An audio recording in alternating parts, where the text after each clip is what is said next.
So JJ Watt came out with a Twitter video today, 4 hours ago, said how he wanted, everyone to hear it from him, that this morning he went, talked to the Texans, talked to the McNairs. The McNairs are the owners of the Texans organization, if you're not aware. We're going to talk about them a little bit later as well. Cal McNair in particular, who runs the show as the main owner, we'll say. But JJ Watt talked with Cal McNair, and the Texans came to a decision to mutually part ways. JJ Watt has been released from the Houston Texans. Now, this is pretty big news. I think the story of the offseason kind of has been Deshaun Watson, at least with the Houston Texans, but not talking much about JJ Watt, who is without question the best player in Houston Texans franchise history. I love Andre Johnson, right? JJ Watt's a multiple-time defensive player of the year. He is the best player the Texans have ever had. He reached highs that no other player had ever reached before with defensive player of the year, like nearly winning an MVP. With team success, JJ Watt was around the forefront of all of it. And finally, his time in Houston has come to an end due to the ineptitude, mismanagement, and terrible ownership that all revolves around the Houston Texans franchise. It is a dumpster fire. It is a disaster.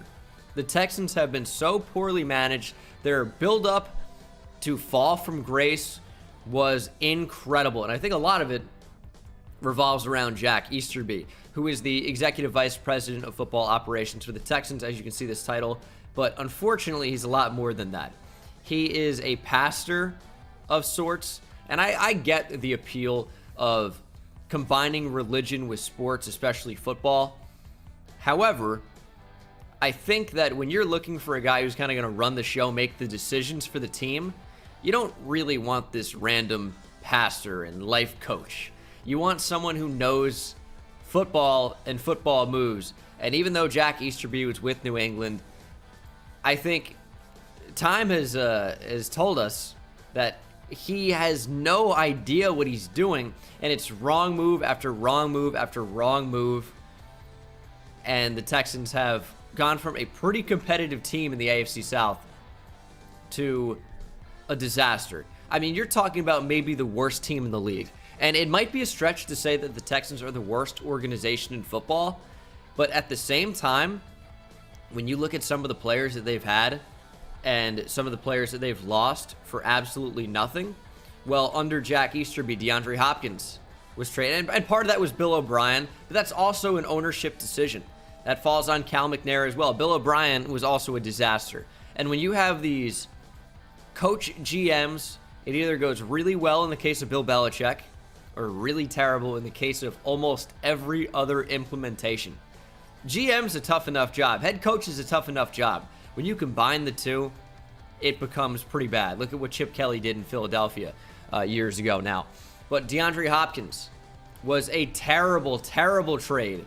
One of the best receivers, if not the best receiver in football at the time, traded away for an injury-prone, aging running back and a second-round pick.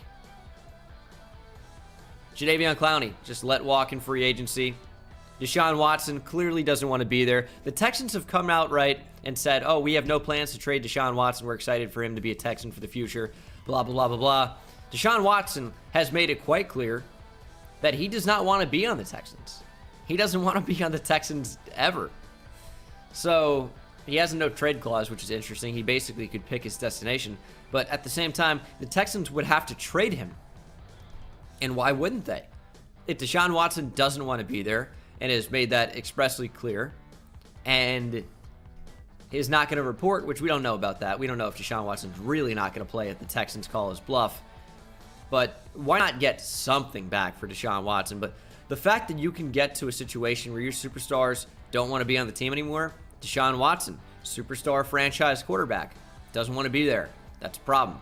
And if Deshaun Watson wants to be involved in making some of these decisions when the team goes out, gets new head coach, gets a new general manager, gets all these different things, and isn't involved in those at all, like, I understand maybe not making the promise, but if Deshaun Watson's led to believe that he's going to be involved in making some of these decisions and then is ultimately not involved at all, Well, that is distrust from the top of the organization, and that's a big problem.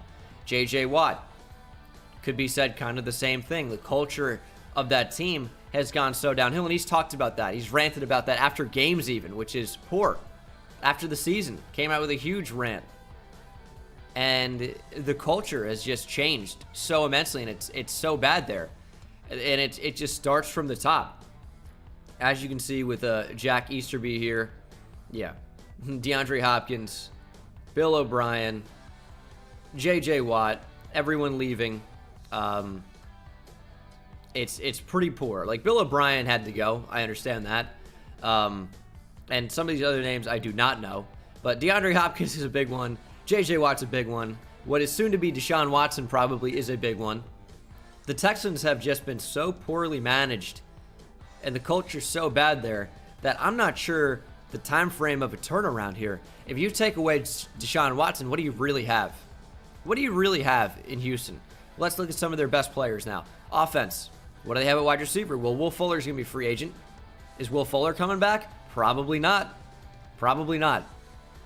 Do they have much at tight end? No. Do they have anything else really at wide receiver? Not much. Their offensive line's not very good. Don't really have a running back, even though David Johnson's there. Won't have a quarterback if Deshaun Watson leaves. What about the defensive side of the ball? Is their secondary any good? Well, they have Justin Reed. It's kind of it. It's kind of it. We're not going to make stretches on other players. Their linebackers are maybe a little bit better. Zach Cunningham's decent. Benardrick McKinney's decent. Whitney Merciless is aging, but has been solid for a long time. What do they have on the defensive line? Not a ton. This is a really, really, really, really bad team with not a lot of hope for the future. So I think it's a pretty poor outlook for the future. And Cal McNair came out and explained why J.J. Watt was released instead of traded, and it makes perfect sense. He wants to do right by J.J. Watt, who had done so much for this franchise and for the city of Houston, really. I mean, I live in the city of Houston now, and J.J. Watt in Hurricane Harvey relief efforts raised millions and millions and millions of dollars. Of course, Walter Payton Man of the Year for very good reason. So it makes a lot of sense why Cal McNair would want to do right by J.J. Watt and let him pick his spot, not really having to go through all that free agency. He really can go wherever he wants in theory. And I've seen different rumors thrown around. Haven't read this one about 5 potential landing spots, but we're going to talk about some potential landing spots for J.J. Watt. Because, yeah, it's easy to say, oh, he'll just go with the Steelers. Go team up with his brother, TJ. Steelers are probably going to lose Bud Dupree anyway. Why not get J.J. Watt, who is a dominant player at his best when he's healthy? Go team up with his brother, who's turning toward that direction of being a dominant player. Had an amazing 2020. Well, the Steelers are kind of in a tough situation for cap space. Now, a lot of this will change. Things will clear as money's off the books. You can see based on what 2022 is right now, Steelers are at the very top because they have a lot of free agents coming up. But then you have to make the decision, who do you bring back? Who do you go out and sign? How do you fill these big potential holes on your team? Bud Dupree, Alejandro Villanueva, maybe even Juju Smith-Schuster, who I don't think is going to be back in Pittsburgh. That's just my feeling on that. But it's going to be really, really interesting to see what teams are in contention and how they work around the cap. The Saints are in a really, really poor situation, but they've always managed to get in these good positions still and be competitive working around the cap the same way that the Rams have of late. And the Packers, I think, make sense as well. This is a team that's on the birth of being a great, great team, Super Bowl type contender. They were just in the NFC Championship. And their defense is a big, big area of need that needs to be addressed. It's a sour point for the whole team. They don't really have a great defense. Cornerback especially bad. But then you look on the defensive line, and outside of Kenny Clark and Zadarius Smith, there really isn't much. And those are two really, really good players, don't get me wrong. But with Dean Lowry there, and I mean, Rashawn Gary has played well, but he's kind of like a rotational type player in my mind at this point. Getting a player like J.J. Watt on your defensive line is a game changer. That creates more mismatches for Zadarius Smith. Kenny Clark already eats up blocks. Preston Smith maybe could even have a great season if he's a rotational guy. And I like Preston Smith, but he really wasn't that great for the Packers this year. J.J. Watt returning to Wisconsin, competing for a Super Bowl, those things make sense to me. The Steelers, it's tough to know what their exact window is. Maybe J.J. Watt only signs a 1-year contract. Maybe it's a little bit more, but maybe it is 1 or 2 years at the most. Maybe he sees if he can win a Super Bowl in Pittsburgh. Maybe Big Ben's last season gets to team up with his brother TJ. Derek Watt is there as well at fullback, if that matters. Make the Watt brothers in Pittsburgh. That feels like a really great fit, but the cap space could be an issue, and maybe that doesn't even end up happening. Maybe J.J. Watt also has loved the appeal of zero state income tax for home games. Wants to play in a place like that, and that's, Texas, obviously, but is he going to go to the Cowboys? Probably not, but maybe he goes to a state like Florida.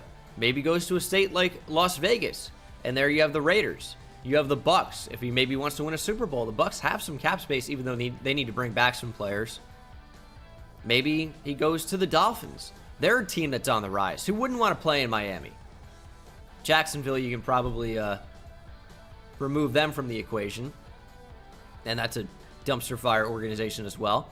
I think J.J. Watt wants to go somewhere where he'll be able to compete and potentially win a Super Bowl. And where does that make the most sense? Well, the Browns, I think, are in play as well. They have a lot of money. J.J. Watt would fit on that D-line really, really well. I think that maybe even the Ravens, who have a big spot on the edge, potential spot as well in Baltimore. The Buccaneers, if they can find the money, would work.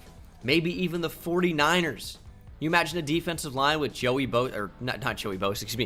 Bosa, J.J. Watt, Solomon Thomas, who's played well coming back, the emergence of Javon Kinlaw. That feels like a really nice fit.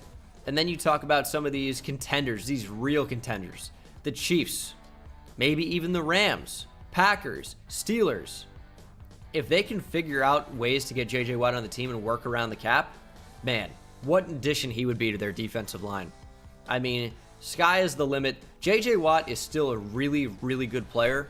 I get that health concerns have been a thing over the past few years, and that's totally a fair criticism, fair critique. But at the same time, J.J. Watt has still been very, very, very effective and very good when healthy. And if you're any team that needs help from on the defensive side of the ball with either pass rush or stopping the run, J.J. Watt is your guy. Give him whatever he wants and bring him to the team. He's older. It really probably shouldn't cost a ton. It's not going to be a long-term commitment, but maybe for 1 or 2 years you bring in J.J. Watt and try to win a Super Bowl. And this is a dominant defensive player that could definitely help you do that, if any defensive player could. That is going to do it for the video. The Texans are a disaster. Good luck to J.J. Watt wherever he goes next. If I had to put money on it, I think I do go with the Steelers, teaming up with TJ and Derek and trying to win a Super Bowl for a year or two. But that is going to do it for me, guys. Subscribe if you're not subscribed already, and I'll see you in the next one. Take it easy. Insane, I hit it at the park, bend bones. See me high step to the end zone. My life like a game, Nintendo. Playing with the best, let them know. Get off the track, the train's coming through. Yeah, promise you get in my way, then you best believe I'ma just run over you. Yeah. Papa turn, taking it back to the house. Defensive joke, I'm laughing so loud. Speed burst good.